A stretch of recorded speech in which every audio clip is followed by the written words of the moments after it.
आज का हमारा टॉपिक है क्रिया। क्रिया का अर्थ है काम और क्रिया का मूल रूप होता है धातु, यानी धातु से ही हम क्रिया बनाते हैं।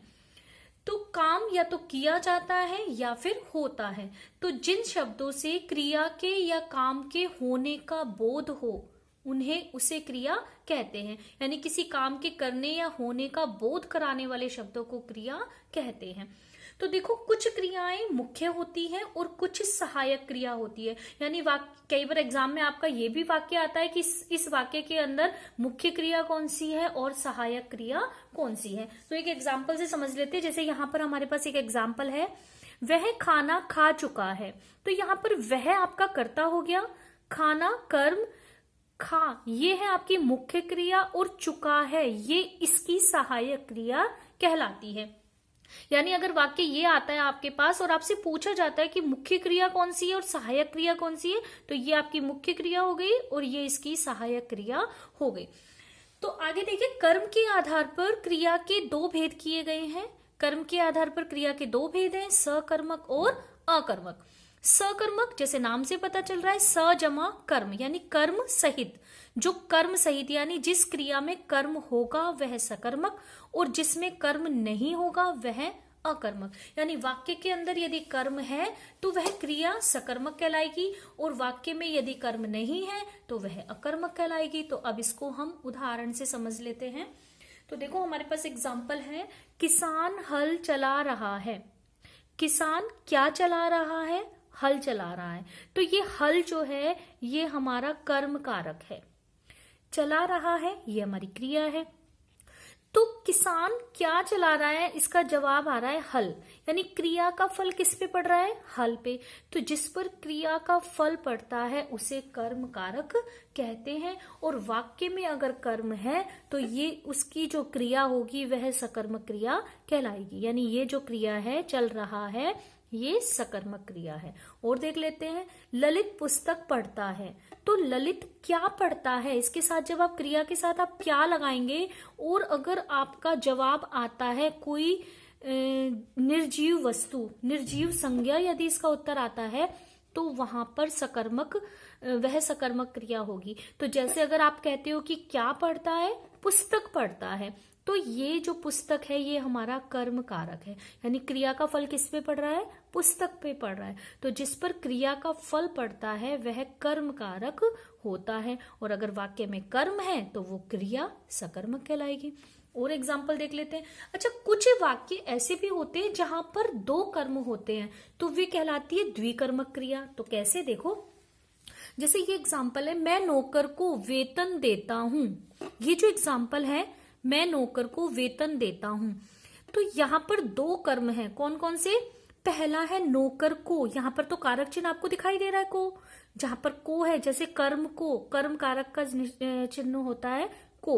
तो नौकर को, ये एक कर्म हो गया नौकर, और वेतन को देता है वो, तो वेतन हो गया आपका दूसरा कर्म। तो यहाँ पर दो कर्म है। अब इसमें से मुख्य कर्म कौन सा है और गौण कर्म कौन सा है?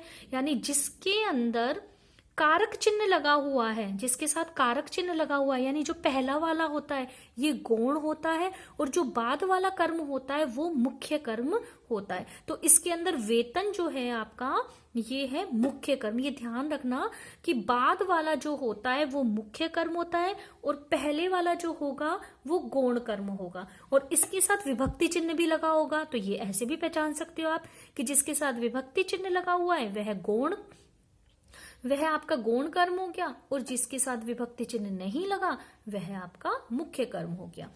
यानी जो गौण कर्म होता है वो प्राणीवाचक होता है और मुख्य दूसरा जो कर्म होता है वो प्रायः अप्राणीवाचक होता है और वही मुख्य कर्म भी कहलाता है। अब एक और एग्जाम्पल देख लेते हैं इसका, कि जैसे मैं राम को पत्र लिखता हूं। तो यहाँ राम के साथ को कारक चिन्ह लगा हुआ है, यानी ये जो पहला वाला कर्म है ये हो गया आपका गौण और पत्र को लिखता है वो, तो पत्र हो गया आपका दूसरा कर्म। तो ये जो दूसरा वाला है ये ही मुख्य कर्म कहलाता है। तो मैंने यहाँ लिखा हुआ है पत्र जो है इसमें मुख्य कर्म है और राम इसमें गौण कर्म है। तो ये द्विकर्मक क्रिया है, इसमें 2 कर्म है। तो ऐसी क्रियाएं जब वाक्य के अंदर 2 कर्म आ जाता है तो वो द्विकर्मक होती है, 1 कर्म है तो वो सकर्मक होती है। अब अकर्मक को देख लीजिए। अकर्मक किसे कहते हैं, इसके एग्जाम्पल कैसे पहचानोगे आप कि यहाँ वाक्य दिया हुआ है गीता दौड़ रही है, तो गीता आपका कर्ता हो गया और दौड़ रही है ये आपकी क्रिया है। इसके अंदर कोई भी कर्म नहीं है क्योंकि बस एक कर्ता है और एक क्रिया है। तो क्रिया का फल किस पे पड़ रहा है, किसी पे भी नहीं पड़ रहा, कर्ता पे ही पड़ रहा है।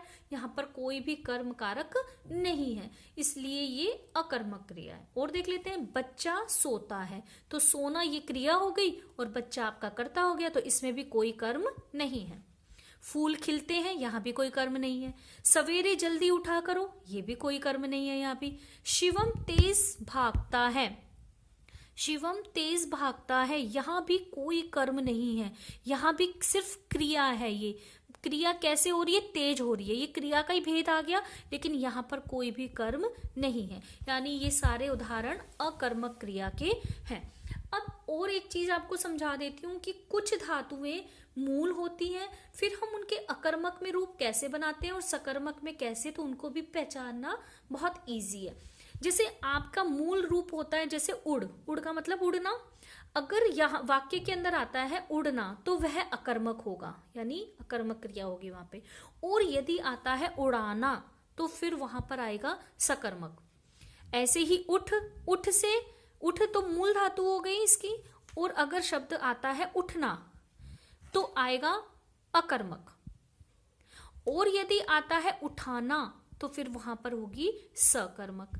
ऐसे ही और एग्जाम्पल देख लेते। चल, चल इसका मूल रूप हो गया, चलना अकर्मक क्रिया और चलाना सकर्मक क्रिया। तो आप इस तरह से भी इसको पहचान सकते हैं। अब आपको बता देती हूं कि कुछ जो क्रियाएं हैं मूल रूप से सकर्मक होती हैं, यानी ऐसी क्रियाओं के साथ चाहे कर्म का प्रयोग हुआ हो अथवा नहीं हुआ हो, वे सकर्मक ही मानी जाती हैं क्योंकि ये क्रियाएं कर्म की अपेक्षा रखती हैं। अब एक उदाहरण से देख लेते हैं हम। यहाँ मैंने एक उदाहरण लिखा हुआ है, वह लिख रहा है, इसके अंदर देखो, और सुरेश खा रहा है। और एक एग्जाम्पल है वीणा पढ़ रही है। ये जो एग्जाम्पल लिखे हुए हैं इनके अंदर, इन वाक्यों के अंदर सभी क्रियाएं ऐसी हैं जो कर्म की अपेक्षा रखती हैं, अतः ये सभी सकर्मक क्रियाएं मानी जाती हैं। तो ये हमेशा सकर्मक ही रहेंगी। धन्यवाद। उम्मीद है आपको समझ आया होगा कर्म, क्रिया और कर्ता। तो कैसे पहचानोगे आप कर्ता को, क्रिया को और कर्म को, और क्रिया के भेद सकर्मक और अकर्मक को। धन्यवाद।